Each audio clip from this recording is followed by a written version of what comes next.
But yeah, I wanted to go over this because I didn't get a chance to when the blog came out yesterday, so we'll do it now. Now, I kind of said I think I didn't want this, but of course, after seeing the seating command, I got sold. I didn't like the cannon look of this ship, but this ship has some. I'm not gonna lie. Not only does it have good performance seating, the T6 skin looks good, I will admit, even though the deflector is still not where I want it to be placed. I'd rather it be sitting above the hull as opposed to below, but whatever. At the end of the day, when I use it, I'll probably be using it, the cannon skin. Uh, we're going to use the console from it, the trait from it, and see where that goes. Because it is a good ship. So I wanted to watch this. Get it look good. Haha, Nick, it's not going to work here. Not going to work here, sir.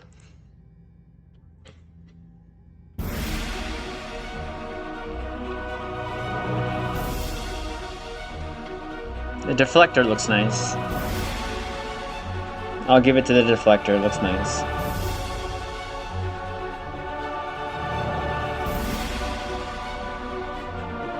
Bye, Nick.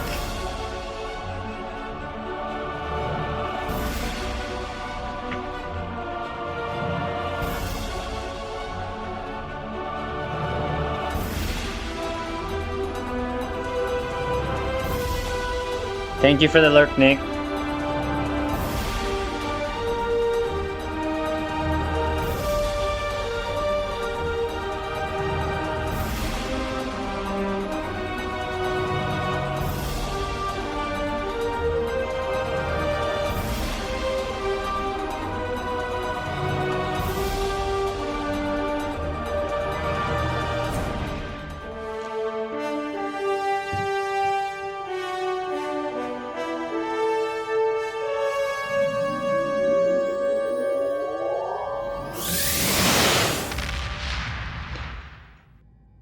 Um, excuse me.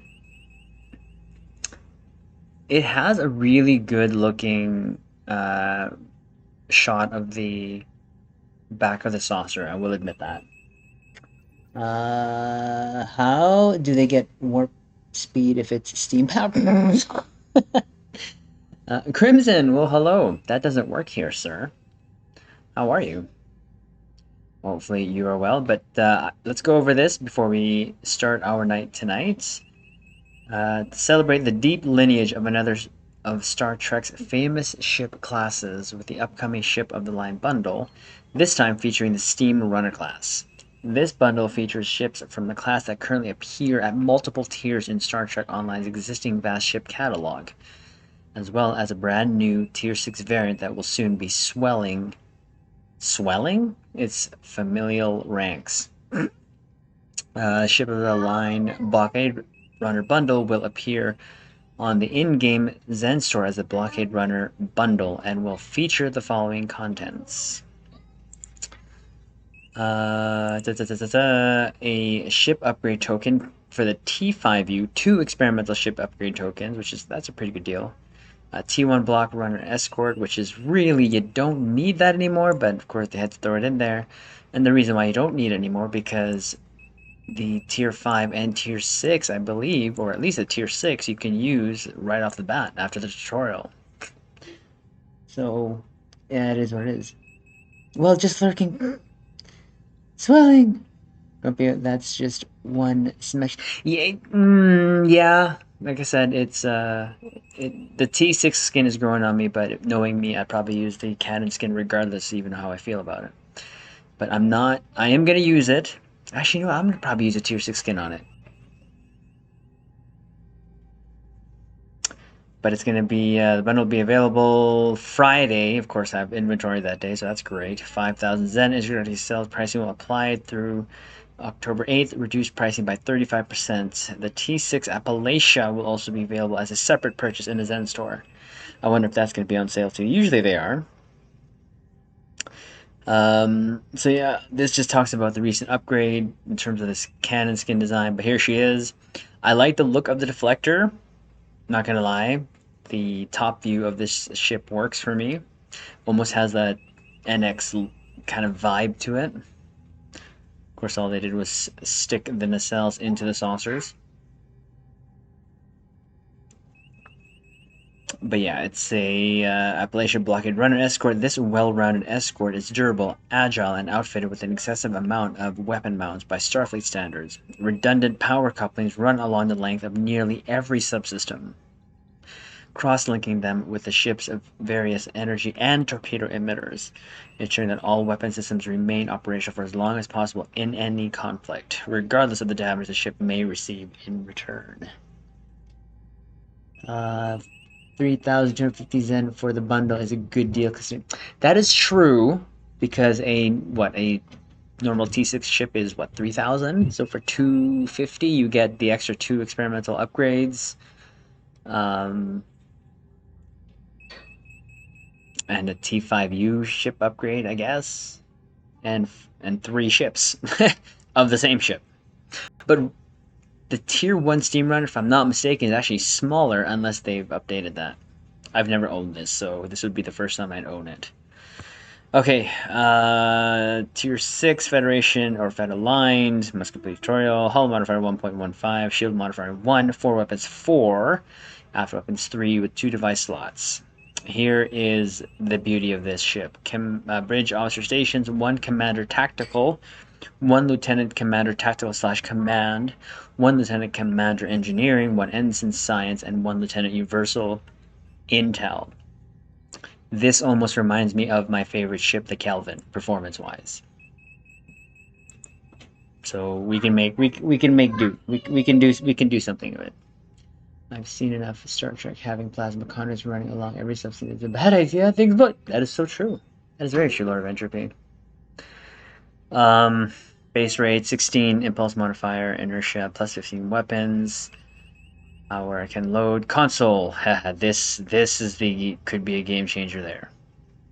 Funny how I just did a tri-cobalt build like 2 weeks ago, or tried to at least.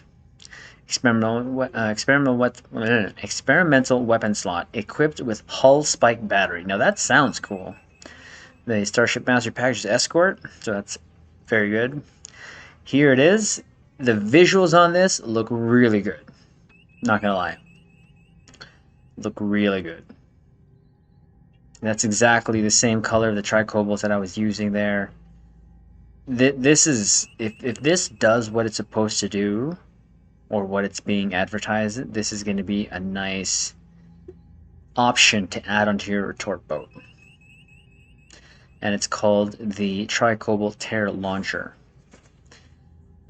A starship equipped with this console is capable of firing a barrage of high-yield tricobalt warheads at a distant target. Upon reaching their target destination, these warheads will detonate, causing massive damage to any starship unfortunate to be caught in the blasts.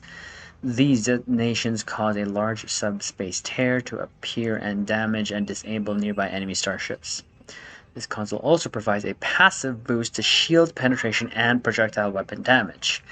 The 2 things that torp boats love. I like how there's like targeting reticules there for the torpedoes to go to. It's pretty cool. And here's that little weapon, that thing, the, what do you call it? The hull spike battery. I mean, it looks kind of cool. The experimental piece of weaponry was designed to deal catastrophic damage to a target starship's hull by bypassing its shields entirely and then drilling through the starship's armory directly into the vulnerable starship components.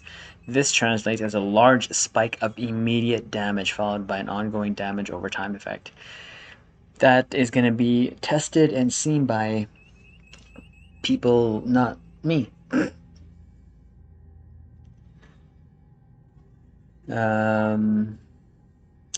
Wasn't the Tier 1 STEAMRUNNER only limited release at one time? Maybe. I'm not sure. I'm sure yet. Rip trip. Oof. I've been wondering if these tribals will trigger subspatial warheads. Maybe if they're acting like high yields, then yes, I would think so. Gonna be a meta console. If not a meta console, it's gonna be a fun console to use regardless. But yeah. The Starship. Wow, I can't speak English. Starship trait. piercing projectiles. While this trait is slotted, activating a torpedo or mine firing mode bridge officer ability. Now, stop right there. That is music to my ears, and or any torp boat captain. Will grant a large shield penetration and hull penetration bonus for a short time for 15 seconds when activating the torp or mine. You're going to get plus 200 starship hull and starship shield penetration. That's insane. Or it sounds insane, at least. Who knows? I guess, the people like Captain like Spencer, Nick will figure this out if this is going to be something worth using. Regardless, I think it'll be worth using. There is no one way to get to said end DPS. There's multiple ways that can happen. So, yeah, I'm gonna get the ship. We're gonna have fun with it. We're gonna build it out. We're gonna use it, and then we're gonna see what she's gonna be able to do.